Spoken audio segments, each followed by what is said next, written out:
আসসালামু আলাইকুম, সবাই কেমন আছেন? সুইটিস কিচেনে আপনাদের সবাইকে স্বাগতম।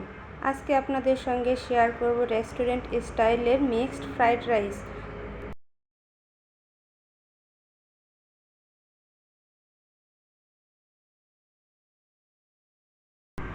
আগে থেকে পানি গরম করে নিয়েছি। পানির মধ্যে দিয়ে দিচ্ছি সামান্য পরিমাণ সয়াবিন তেল। তারপরে দিয়ে দিচ্ছি হাফ কেজি পরিমাণ কালি জিরার চাল। হাঁড়িটা ছোটো হয়ে গেছে, তাই আমি হাঁড়িটা চেঞ্জ করে নিলাম। চালটা আমি এইভাবে কিছু সময় রান্না করে নেব।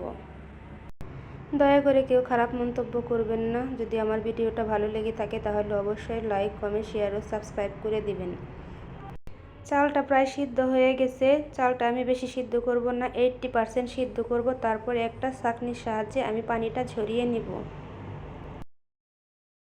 চুলায় আবার একটা পরিষ্কার প্যান বসিয়ে দিয়ে সামান্য পরিমাণ সয়াবিন তেল দিয়ে নিয়েছি। তারপরে দিয়ে দিচ্ছি 2টা ডিম। তারপরে দিয়ে দিচ্ছি 1 চিমটি লবণ, সামান্য পরিমাণ গোলমরিচ গুঁড়া। তারপরে আমি ডিমটা হালকা ভেজে নেব। এই সময় আমি চুলার আঁচটা মিডিয়াম আঁচে রেখেছি। ডিমটা ভাজা হয়ে গেছে, এখন আমি একটা বাটির মধ্যে নামিয়ে নেব। ডিমটা নামানোর পর প্যানে আবার 1 কাপ পরিমাণ সয়াবিন তেল দিয়ে নিচ্ছি। আপনারা চাইলে এখানে বাটার ব্যবহার করতে পারেন। তারপর দিয়ে দিচ্ছি পেঁয়াজ কুচি, রসুন কুচি। তারপর একটু নেড়ে চেড়ে নেব। তারপরে দিয়ে দিচ্ছি এখানে ফ্রেশ মাংস। আমি মাংসর পিসগুলো একদম ছোট ছোট করে নিয়েছি।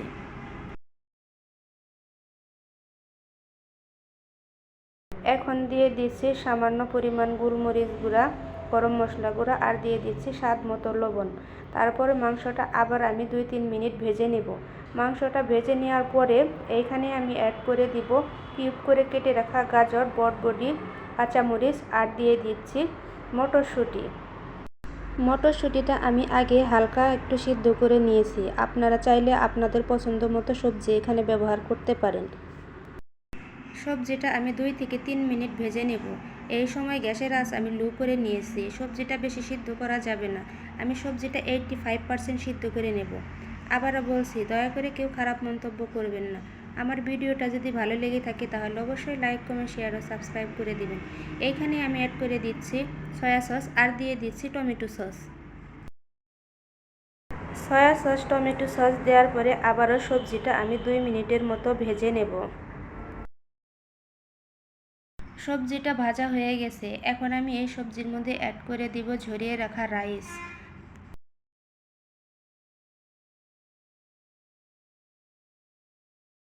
সবগুলা রাইস দেওয়ার পরে আমি একটু নেড়ে চেড়ে নেব।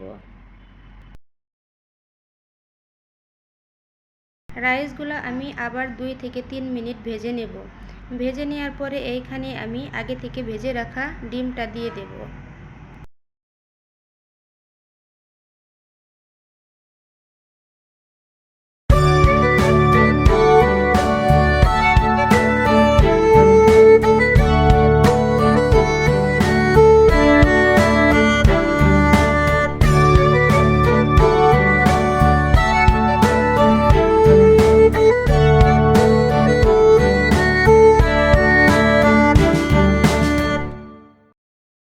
ভিডিওটা উপভোগ করার জন্য আপনাদের সবাইকে অসংখ্য ধন্যবাদ। আপনাদের মতামত জানানোর জন্য কমেন্ট করুন। সবাই ভালো থাকবেন। আল্লাহ হাফেজ।